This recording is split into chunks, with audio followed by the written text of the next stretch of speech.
Тукай премиясына дәгъва итүче кандидатлар белән таныштыруны дәвам итәбез. Китап бердән-бер һәм кабатланмас китаплары өчен Ватаным Татарстан газетасы шагыйрь, прозаик, журналист Марат Кәбировны дәүләт бүләгенә тәкъдим итте. Эй авылым, кайыннарың, имәнең, Маратларың күп булса да, еш тумас талантларың.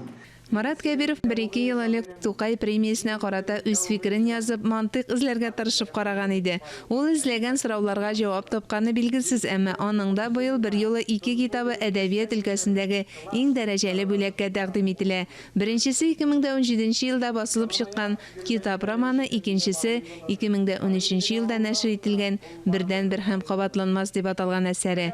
Марат Кәбиров фикеренчә, бу дөньяда бердән-бер һәм кабатланмас нәрсәләр күп. Бу фикергә нигезләнсәк, димәк ул үзе дә бердән-бер һәм кабатланмас.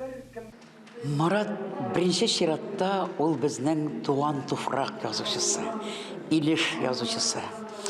Мин Маратка инде монда Казанга килгәнчә үк аның яшь чактагы шигырьләрен гашыйк идем. Һәм шушы сорауны бирсәләр генә ярар дип теләгем менә тормышка ашты. Мин Маратлар турында ул вакытта 80-нче елларда бер шигырь язган идем.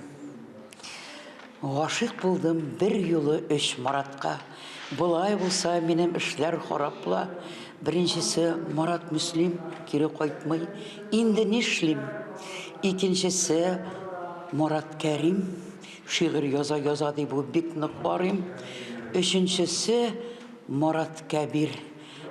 Хит янәшә булса икән безнең кабер. Мин шул дәрәҗәдә аның шигъри сүзенә, аның әдәби сүзенә гашыйк идем. Һәм ул чынлап та менә Аңгам Атнабаевның да, башкаларның да өметләрен аклады. Марат Кәбирне татар әдәбиятында башка бер кем белән дә бутап булмый.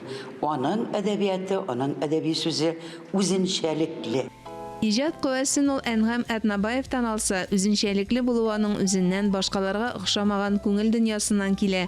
Ул юктан гына кызык табып көлеп һәм көлдереп куя, ә башкалар көлгәннең мәзәген мәгънәсез дип кабул итәргә мөмкин.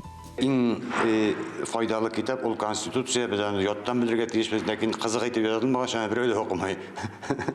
Шуның шикелле әдәбиятта теге сүз булган бит, ул җаваплылык, сүз әйтү ул җаваплылык була. Чөнки бүтән сүз беренче булган дип әйтәләр. Бүтән әйбәтлек, бүтән эшәклек сүздән башлана. Шуңа күрә язучы үзенең әйткән һәрбер сүзе өчен җаваплы. Инде әнә шул сүзне укучыга илтеп җиткерү юллары, алар төрлечә бит, менә аларны эзләргә кирәк. Эзләгән таба. Марат Кәбиров та укучыга юл яруны интернет аша беренчеләрдән булып җайга салган язучы. Аның шәхси сайты да бар. Язучыны интернетта таныту ысулларын видеодәрес аша да аңлатам. Бүген авторларга үзләрен халыкка таныту ихтыяҗы килеп чыкты. Соңгы араларда бер артлы конкурсларда да катнаша Марат Кәбиров, мюзиклда язып карады. Нәтиҗәләре күңелле. Язучылар берлегендә узган Гомерем чалымнары кичәсенең кереш өлеше урын алган әсәрләре өчен бүләкләр тапшырудан башланып китте. Ул һичшиксез талант. Менә бүген тапшырган дипломнар бу дәлил булып тора. Бу сүз генә түгел. Чөнки мин үзем конкурсларга әзгенә скепсис белән дә карыйм. Чөнки ешкынан да субъективлык да була.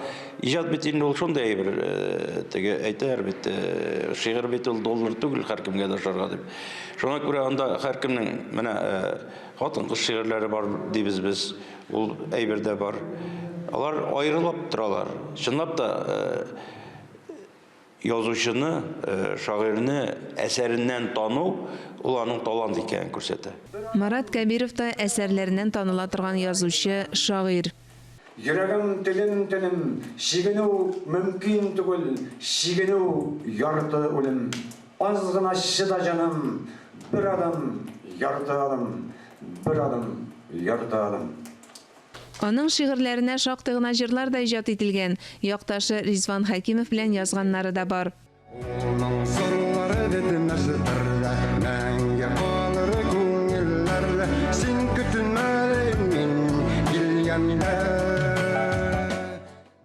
Әсүз башыбыз бит Шүрәле дигәндәй Габдулла Тукай исемендәге дәүләт премиясенә проза әсәрләре тәкъдим ителгән. Алар икесе дә яңа әдәбият укырга яратучылар өчен дип атап язылган.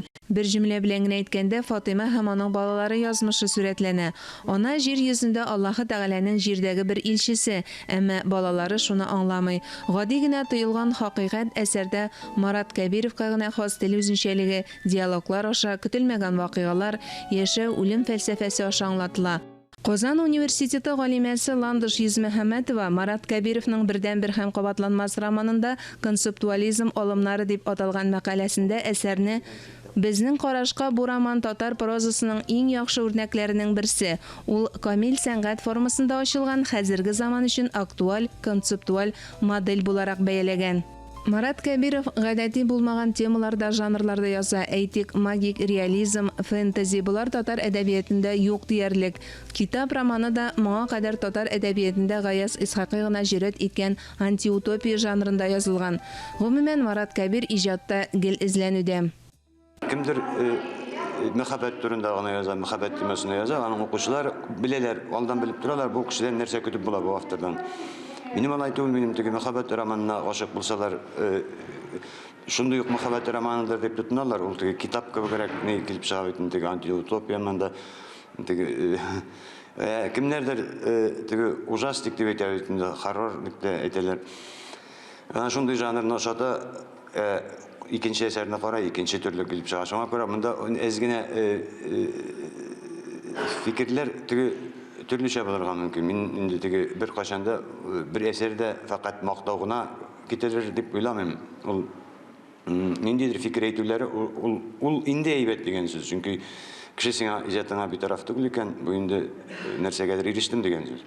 Битараф түгел, әлбәттә, яңа әдәбият белән даими танышып баручылар китапның электрон вариантын 2010 елда укыды. Автор үзе үк шактый таралды дип язып чыкты. Әлеге әсәрдә китап биткәннән соңгы чор тасвирлана. Кешелекнең бик җитеш, рәхәт тормышта яшәү турындагы хыяллары чынга ашкан, ләкин аңа нәрсәдер җитми. Моны аңларга, уянырга аңа дөньядагы соңгы язучының соңгы китабы ярдәмгә килә.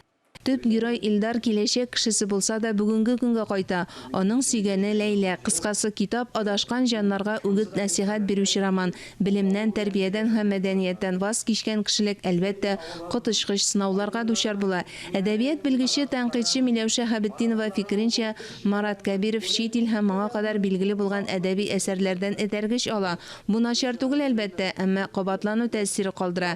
Гәрчә теле, композиция корылышы һич шиксез үзенчәлекле. Мөршидә Җиһан, Таһир Хәсәнов, Татарстан яңалыклары.